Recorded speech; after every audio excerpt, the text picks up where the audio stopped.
ഹൈദരാബാദിലെ രാജീവ് ഗാന്ധി ഇൻ്റർനാഷണൽ സ്റ്റേഡിയത്തിൽ IPLലെ തൻ്റെ ആദ്യ പന്തെറിയാൻ വേണ്ടി പ്രഫുൽ ഹിഞ്ചെ നിൽക്കുമ്പോൾ അവൻ അധികം ആരും അറിയാത്തൊരു ബൗളറായിരുന്നു. സോഷ്യൽ മീഡിയ പ്ലാറ്റ്ഫോമായ ഇൻസ്റ്റാഗ്രാമിൽ അവൻ്റെ അക്കൗണ്ടിൽ 3000 ഫോളോവേഴ്സ് മാത്രമാണ് ഉണ്ടായിരുന്നത്. ആ ഓവർ എറിഞ്ഞ് തീരുമ്പോഴേക്കും അവൻ പ്രശസ്തനായിട്ട് മാറി എന്നും മാത്രമല്ല അവൻ്റെ ജീവിതം തന്നെ മാറി മറിഞ്ഞു. കളി അവസാനിക്കുമ്പോഴേക്കും ആ 3000 എന്നുള്ളത് 1,00,000ലേക്ക് മാറിക്കഴിഞ്ഞിരുന്നു. ഇന്ന് രാവിലെ അത് 1,75,000 ആയിരുന്നു. ഇന്നിപ്പോൾ നമ്മൾ ഈ വീഡിയോ ചെയ്യുന്ന സമയത്ത് ഇൻസ്റ്റാഗ്രാമിൽ അവൻ്റെ ഫോളോവേഴ്സ് 2,92,200 ഇത് 3,00,000 4,00,000 ഒക്കെ ആയിട്ട് വൈകാതെ മാറും. ഒറ്റ ഓവർ കൊണ്ട് അവൻ്റെ ജീവിതം മാറി. കഴിഞ്ഞ കളിയിൽ അവൻ ഇറക്കാൻ ആലോചിച്ചതാണ് SRH.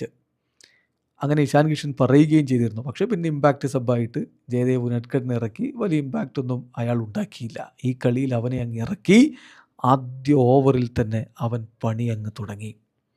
ആ 3 വിക്കറ്റുകളല്ലേ പിഴുതെടുത്തത് ഫസ്റ്റ് ഓവറിൽ. വൈഭവ് സൂര്യവംശി ജസ്പ്രീത് ബുംറയ്ക്ക് ആദ്യ പന്തിൽ കൊടുത്തത് സിക്സറായിരുന്നു. അതുപോലെ തന്നെ ജോഷ് ഹേസൽവുഡിന് തുടരെ 3 ഫോറുകളും ഒരു സിക്സറുമാണ് ആദ്യമേ കൊടുത്തത്. ട്രെൻറ്റ് ബോൾട്ടിനും കൊടുത്തു, ഭുവനേശ്വറിനും കൊടുത്തു. അങ്ങനെ പോയ സൂര്യവംശി ഇവൻ്റെ ആദ്യ പന്തിൽ ഗോൾഡൻ ഡക്കായിട്ട് മടങ്ങി.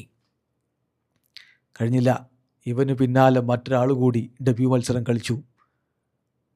സാക്കിബ് ഹുസൈൻ. അവൻ്റെ പന്തിലും പെട്ടുപോയി പേര് കേട്ട രാജസ്ഥാൻ റോയൽസിൻ്റെ നിര. 4 വിക്കറ്റുകൾ അവനും പിഴുതെടുത്തു. അങ്ങനെ ഈ 2 പേരും ചേർന്നുകൊണ്ടാണ് ഇന്നലത്തെ കളിയിൽ SRHനെ വിജയത്തിലേക്ക് കൊണ്ടുപോയത്. ഈ 2 പേരെ സ്വന്തമാക്കാൻ വേണ്ടി SRH ആകെ ചിലവാക്കിയത് 60 ലക്ഷം രൂപയാണ് എന്ന കാര്യം ഓർക്കുക. പ്രഫുൽ ഹിഞ്ചെ 4 ഓവറിൽ 34 റൺസിന് 4 വിക്കറ്റ്. സാക്കിബ് ഹുസൈൻ 4 ഓവറിൽ 24 റൺസിന് 4 വിക്കറ്റ്. 8 വിക്കറ്റുകൾ ഈ ഡെബ്യൂട്ടൻസ് പിഴുതെടുത്തു.